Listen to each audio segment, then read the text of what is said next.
Sejam bem-vindos à AgriNews Play Brasil. Nós estamos em Belo Horizonte, Minas Gerais, de dentro da feira O Avicultor Mais, organizado pela Avimig. Estamos com um estúdio muito lindo montado aqui, aconchegante, para receber nossos convidados numa parceria especial com a Avimig, que nos deu esse crédito de confiança para a gente ter esse espaço aqui, conversar com os palestrantes e com os expositores do evento.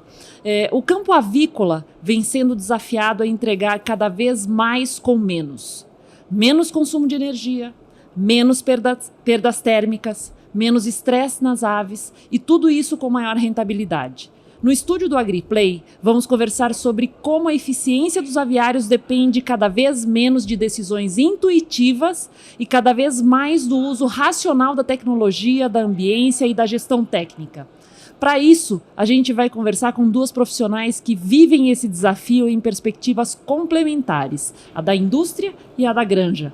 A Gabriela Pereira é especialista em climatização e ambiente controlado em aviários, gerente técnica da Plasson do Brasil. Seja bem-vinda, Gabriela. Obrigada, Pri. E a Luciana Dalmagro, produtora, gestora da Fazenda Alta Conquista e criadora do projeto Vida de Granja, referência em automação, sustentabilidade e manejo digital. Seja bem-vinda, Lu. Obrigada, Pri. Oi, Gabi, que bom estar com você de novo. Obrigada, AgriNews e a Avimig também. A gente está super feliz de estar aqui hoje. A gente vem nesses eventos e sai daqui com a bolsa cheia de conversa boa, de entrevista boa, o canal do YouTube assim de assunto, conhecendo um monte de coisa nova. E eu já queria partir para o primeiro tema sobre eficiência, né? De onde que ela vem? Gabriela, o termo eficiência dos aviários pode parecer amplo demais, mas quando você entra numa granja, o que você observa primeiro para identificar se esse sistema está ou não performando bem? Quando a gente entra numa granja, a primeira coisa que a gente tem que olhar é o comportamento das aves. As aves dizem para nós o tempo todo o que elas estão sentindo e o que elas querem que a gente faça, né? Se a gente tem um aviário bem controlado, com uma boa programação de controlador, as aves sempre respondem bem à tecnologia implementada. Luciana, você tem uma vivência concreta na produção. Na prática, o que mais faz diferença no dia a dia da granja? Tecnologia embarcada, manutenção de rotina ou capacitação da equipe? É sério que eu tenho que escolher um, Pri? Mas brincadeiras à parte, eu acho que tudo isso faz parte de uma grande decisão de viver a tecnologia. Então, para a gente ter coisas novas na granja, recursos tecnológicos, a equipe tem que estar comprada, ela tem que entender que aquilo vai ser um recurso. E se não houver capacitação, não adianta, né? Da mesma forma que uma equipe muito treinada, muito motivada, ela começa a puxar a tecnologia, ela começa a pedir. Então eu diria, Pri, que esse é um grande combo, né? A questão humana, né? Gestão de pessoas, é redundante dizer, mas é o centro de toda e qualquer operação em granja, não é diferente. Mas fazer uso dos recursos tecnológicos é indispensável, uma vez que a avicultura é eficiência. E a gente quase assim, eu não vou dizer que é impossível, mas é muito difícil a gente alcançar altíssima eficiência sem o uso da tecnologia. Legal. É muito bom, a gente pode fazer analogia até com o celular da última linha, né, de lançamento, né? Não conhecer os recursos e ter um investimento alto desse sem saber usar. Mas tem que saber usar, né? Exatamente. É o que a gente sempre diz assim, a tecnologia embarcada, ela trabalha a favor do aviário. Não é o humano que trabalha para o aviário, é a tecnologia que trabalha para o aviário. E para isso ele tem que estar muito bem treinado, muito bem controlado para poder gerir toda essa tecnologia. É bom que o desenvolvimento puxa o nosso crescimento junto, né? Sim. A gente precisa sempre acompanhar, então não dá para parar nunca, né? Muito, e para engajar também, né, Pri, as novas gerações, né? O tal do jovem no campo, que é uma preocupação com a sucessão, né? Seja de produtores como eu, seja com colaboradores que vão ficar nos nossos galpões. A tecnologia, ela é um grande atrativo para esse público e eu me coloco no meio, né? Nossa, a avicultura super tecnificada é algo que nos chama a atenção, né? Então, uma coisa alimenta a outra, Pri. Falando aqui ainda de ambiência e tecnologia, decisões técnicas não emocionais. Gabriela, as decisões equivocadas em ventilação e nebulização podem comprometer um lote inteiro. Como evitar o erro comum de superdimensionar ou subdimensionar sistemas e o que considerar na hora de planejar? Olha, primeiro, quem vai dimensionar ou quem vai fazer esse projeto tem que ter o conhecimento conceitual. Tem que estar munido de informações ou de pessoas que tenham essa base conceitual para não errar no projeto. E depois não se equivocar no manejo desse equipamento quando ele já estiver instalado. Porque às vezes a gente pensa que está acontecendo alguma coisa dentro do aviário e é totalmente o contrário e toma decisões equivocadas que pioram aquela situação que era errônea, né? Como a gente comentou lá no caso do nosso bate-papo ali hoje na palestra, né? Essa questão da umidade de cama. Todo mundo atribui, tudo bom, muita gente, né? Mas a gente costuma atribuir a umidade de cama a uma ventilação mínima ineficiente ou muito baixa. Aí você tem cama molhada, toma a decisão de ventilar mais. Se o problema do nosso aviário for falta de aquecimento e ventilar mais, vai molhar mais. E aí você vai achar que continua ventilando mal e vai ventilar mais e vai molhar mais. Então é um ciclo vicioso por falta do conhecimento básico, que é a transformação física do ar. Então tomam-se decisões equivocadas por conta de não conhecer a base fundamental dos conceitos de ambiência. Luciana, como produtora, você já precisou rever decisões técnicas que pareciam ideais no papel, mas não funcionaram na realidade da granja? Você pode compartilhar um caso conosco? Claro, tem vários, né? Primeiro eu vou fazer um gancho com a cama que você está falando, Gabi. Por um tempo, houve uma decisão técnica de se usar bandôs para a gente fazer uma fermentação, né, o envelopamento daquela cama de forma mais eficiente. Então, imagina, com o bandô, a gente faz um envelope com a lona e parecia um cenário perfeito. Mas isso no papel, a hora que a gente começou a usar, a gente viu que, na verdade, começou a trazer uma dificuldade de higienização para a gente, por exemplo.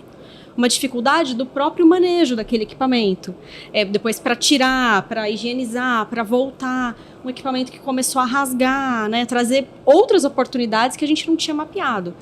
Então, foi uma decisão técnica que a gente reviu e tirou.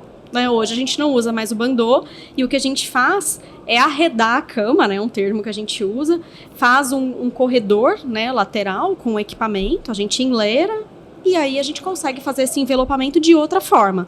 É muito simples esse exemplo, mas é uma coisa muito clara para os produtores, né, que estiverem nos ouvindo, que tem algumas decisões que, em determinado momento, a gente precisa rever e levar para a indústria. Olha, isso não está funcionando para mim, vamos conversar juntos? Que caminho a gente pode seguir? Até para detectar se, às vezes, é algum problema na execução ou isso está acontecendo com outras pessoas também, com outros produtores, Exato, né? porque às vezes pode ser só com a gente, né? Olha, né, o manejo que não está adequado, vamos fazer de outra forma, né? Tem sempre que rever. Bem-estar animal é produtividade. Gabriela, como o controle de ambiência pode ser aliado direto do bem-estar animal e como isso se traduz de forma objetiva em indicadores zootécnicos? O bem-estar animal é algo bastante polêmico, né? Porque às vezes as pessoas olham o bem-estar animal com algumas regulamentações rígidas de alguns países, como, por exemplo, a incidência de luz solar, né? As aves em alta densidade ou em densidade populacional de criação industrial, submetidas à intensidade de luz solar, são mais estressadas do que aves sem emissão de luz solar.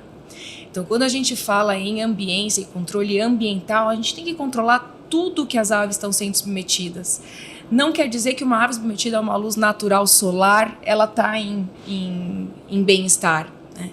Então, quando a gente controla todos os meios, clima, luminosidade, os estresses, a gente tem aves com menos produção de cortisol e, com isso, todo o sistema imunológico e de desempenho melhores. Então, a gente tem que tomar um pouco de cuidado com algumas regulamentações de bem-estar animal, achando que vai trazer melhores resultados zootécnicos. Quando a gente faz uma ave mais estressada, logicamente, a gente tem que diminuir a densidade. Então, se eu tenho que diminuir a densidade, porque a ave está sendo mais estressada. Se eu tiver um controle de luminosidade, eu posso trabalhar com mais densidade, tenho uma ave com excelentes índices zootécnicos, não posso remeter que ela está sem um bem-estar.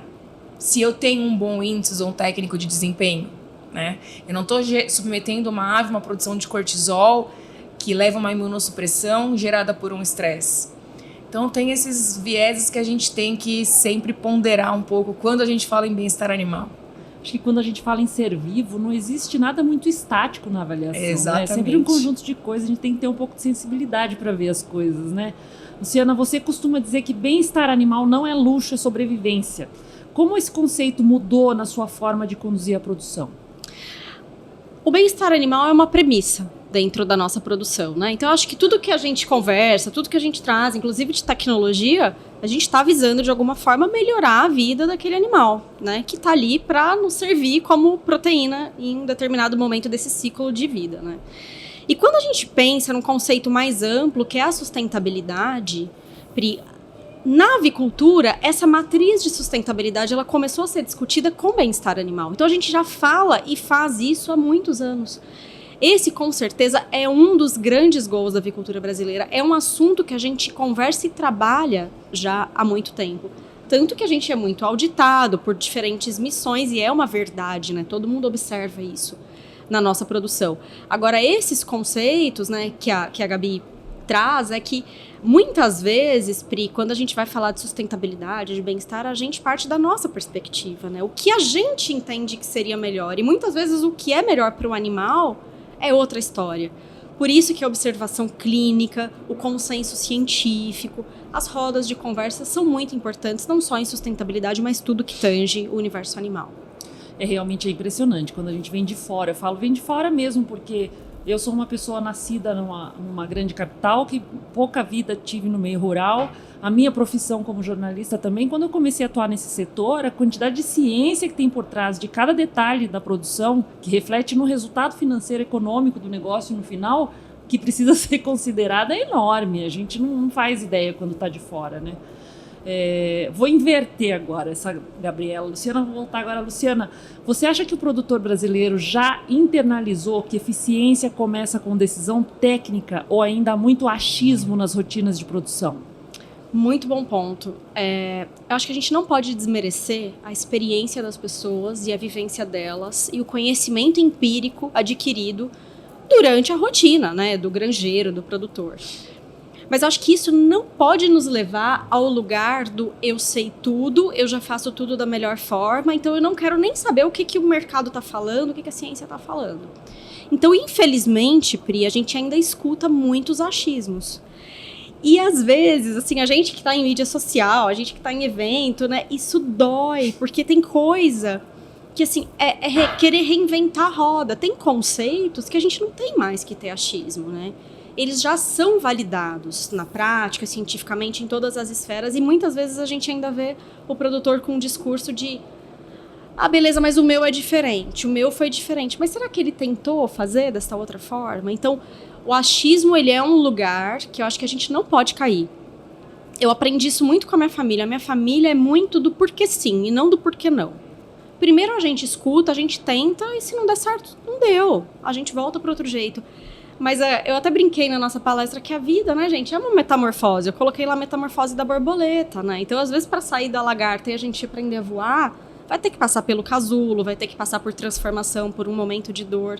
E isso é sair, de alguma forma, do achismo. Dói, é verdade. Isso daí dói mesmo. O crescimento, a fase da vida, aquela fase da dor. Vamos falar logo, a gente vai entrar na psicologia. Terapia com logo entrar a Vinils Vida de Granja e Gabi. Vai virar Vida Sofrida de Granja. Gabriela, olhando para o cenário atual da avicultura brasileira, onde você ainda vê mais falhas estruturais ou de decisão técnica que poderiam ser facilmente corrigidas? Eu acredito que hoje decisões de isolamento térmico. As indústrias já chegaram num bom padrão de dimensionamento de equipamentos, né? Não vamos falar de manejo, vamos falar de dimensionamento de projeto e equipamentos. As indústrias já chegaram num bom padrão de dimensionamento de equipamentos, mas ainda falta isolamento.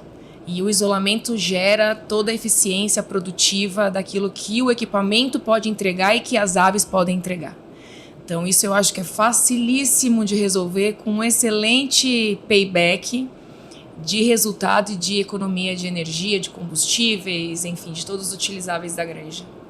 E aí eu vou sair da nossa pauta combinada.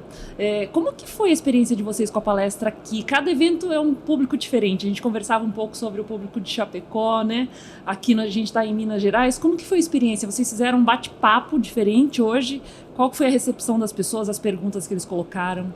Hoje foi bem diferente, né, Gabi? Porque hoje foi a primeira vez que a gente fez uma palestra mesmo, nós duas. Geralmente a gente tem a minha palestra, a palestra da Gabi, depois a gente conversa. Hoje foi junto. E eu achei que foi muito legal porque foi complementar, né, essa vivência da indústria, de formador ali de opinião, que é o papel da Gabi, né, de formador de conceitos técnicos, e a gente como usuário, né, dessa tecnologia. E foi para mostrar, Pri, que essas construções, elas são com muitas mãos, né? Não é o produtor que acha uma coisa e vai fazer, e não é só a indústria que top-down vai dizer. É uma construção. E eu vou dizer por mim, mas eu fiquei muito satisfeita com o nível de engajamento e de pergunta. Foi muito interessante, assim, de donos de grandes indústrias discutindo questões energéticas, vivência de granjeiro com suas dificuldades. Eu acho que foi uma comunicação, assim, com um público bem engajado, foi bem legal. Sim, Minas é um estado diferenciado na avicultura, né? A gente tinha ali no nosso quórum os donos das indústrias, os integrados e os granjeiros, né? E as perguntas muito inteligentes e muito boas dos donos das indústrias, dos integrados e dos granjeiros. Eu trabalhei bastante tempo aqui em Minas, né? Quando eu estava na área comercial, 6 anos eu fiquei trabalhando aqui nessa região, e acho que Minas tem um padrão tecnológico muito interessante. É uma avicultura antiga, de muitos produtores independentes, mas quando a gente olha para as indústrias que estão modernizando, que estão adaptando seus aviários, eles entenderam a necessidade do isolamento, da boa ventilação, de uma boa vedação. Então, a avicultura de Minas está num caminho muito bom. A gente vê o reflexo no próprio evento, né? Eu comentava com o Antônio Carlos e outras pessoas que vieram aqui da Vimig já anteriormente nas entrevistas, desde a parte da manhã, que eu estive nesse evento quando ele era feito na região central da cidade, num prédio histórico. E vim hoje e me deparei com esse evento enorme. A feira tá moderna, tem uma cara de Ciaves aqui. Sim, eu achei. Muito lindo. É a evolução do setor mesmo, né? Sim, eu me lembro quando eu vim fazer o primeiro aviário climatizado aqui da região, se eu não me engano foi em 2004, 2005, alguma coisa assim, que não tinha aviário climatizado aqui em Minas, e nós fizemos uma reforma de um aviário já existente, climatizado. E aí se começou, depois já veio aqui mais para perto de Belo Horizonte, algumas outras regiões, e melhorando cada vez mais, e hoje eles já apresentando uma tecnologia muito parecida lá com a granja da Luciana, muito bem isolado, muito bem vedado, muito bem manejado. Então eu acho que Minas está num caminho muito bom. Agora eu vou fazer uma pergunta para vocês que é para dificultar, é para gerar enxaqueca. Se vocês tivessem que recomendar uma única escolha técnica a um produtor que quer melhorar a eficiência do seu aviário em curto prazo, qual seria? Uau! Essa eu vou referenciar a minha amiga e minha companheira de trabalho, Paola. Paola, vem aqui comigo, Paola. Vamos improvisar. Paola, apareça. Vem aqui do meu ladinho, Paola. Você que é uma mulher moderna, a Paola, a Luciana estava me contando hoje no café da manhã que você é a pessoa que o produtor gosta de ouvir. Você é direta e você conversa muito bem com eles. De onde que você tirou esse feeling? Vivendo, né? Falando com o produtor, na verdade, né? Porque eu trabalhei como extensionista por muitos anos. Então, foi conversando com o produtor que eu aprendi a conversar com o produtor. Não tem outro jeito, eu acho. A famosa extensão rural, que tem sido cada vez mais, enfim, extinta, e é algo muito importante para a indústria, extensão rural. Gente, vocês podem registrar muito bem essa imagem aqui, ó. Olha só a mulherada. A mulherada. Né? Essa mesa tá linda, né? Não, mas a Paola é super didática, né? Fala a verdade. Muito. Obrigada. Mas então eu vou referenciar a minha amiga Paola, que agora vocês viram, que é a gente, enquanto produtor, ter muita humildade e muita sabedoria para reconhecer as nossas falhas. E onde tá pegando, onde o bicho tá pegando. Porque aí a gente consegue tomar a decisão de mudança. Senão a gente fica... problema, não enxerga o problema, a coisa vai ficando pior, eu vou tentando mudar outras coisas que não vão resolver aquele problema. Então a decisão técnica, gente, é a gente ser humilde e também reconhecer que às vezes a gente tem que chamar ajuda. Gabi, quantas vezes a gente já chamou vocês, a gente ajuda. A gente É não, verdade, a sabe? Paola me deve um todinho. Deve um todinho, deve. Então é isso, de novo é a sessão terapia. Sessão terapia. Na verdade, se a gente for pensar uma sugestão tecnológica, é muito difícil, né? Então, cada aviário é um aviário, cada situação é uma situação. Se a gente vai numa região muito quente e a deficiência do aviário é falta de ventilação, vamos arrumar a ventilação desse aviário, não vamos investir em outra coisa.